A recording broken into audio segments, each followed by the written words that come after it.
እንቋዕ ብድሓን መጻእኩም ናብ ሰላም አካደሚ። ሰላም ሕፃናት ሎሚ ፊደል ተኽንመሃር ኢና። ተተተ ተምሃሪት ሳራ ተምሃሪት እያ ተተተ ተምሃሪት ንምሃር ብሓጎስ ኢና ተጂቲታ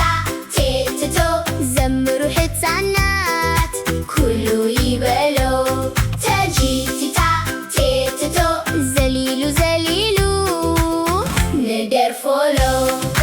ቱቱቱቱቦ እዚ ዱቦ ነዊሕ እዩ ቱቱቱቱቦ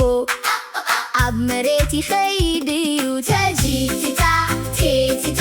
ዘምሩ ሕፃናት ኩሉ ይበሎ ቲቲቲቲቲ ቲቲ ትትዓወት ኣላ ቲቲቲቲቲ ብሓጎስ ትስሕቕ ኣላ ታታታ ታሪኽ ታሪኽ ኣገዳሲ እዩ ታታታ ታሪኽ ብዙሕ ነገር ይነግረና እዩ ተጂቲታ ቴትቶ ዘምሩ ሕፃናት ኩሉ ይበሎ ቴቴቴቴቴሌ ኣለና ቴቴቴቴቴሌ ኣለና ቴቴቴቴቴሌ ኣለና መዝሙር ንሰምዕ ኣለና ትትት ትምህርቲ ትምህርቲ ሎሚ ኣላ ትትት ትምህርቲ ንምሃር ብሓጎስ ኣለና ቶማስ ቶማስ ኣርከይ እዩ ቶማስ ምሳይ ይፃወት እዩ ተጂቲታ ቴትቶ ፊደላት ንምሃር ብሓጎስ ሎ ተጂቲታ ቴትቶ ሕፃናት ብምሉእ ንደርፎሎ ቲታ ቴትቶ ደጊም ንበሎ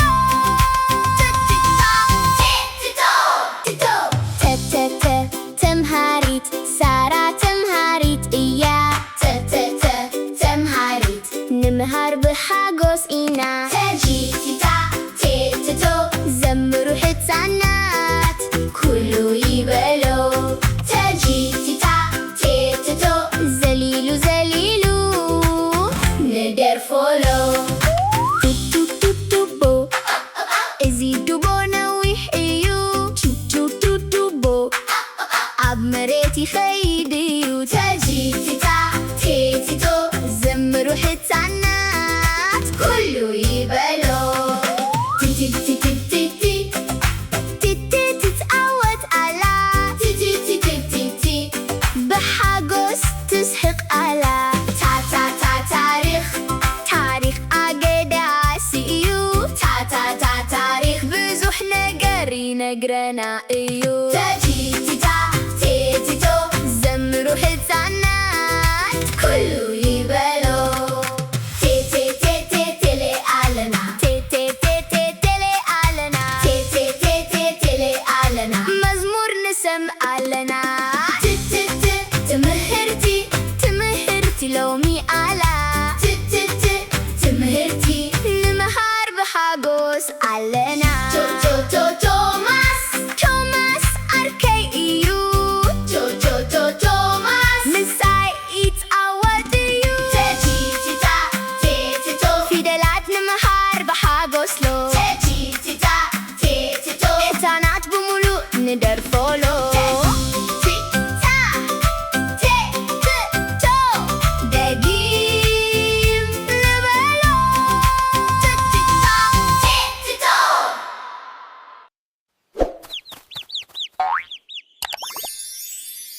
Bye bye. See you soon.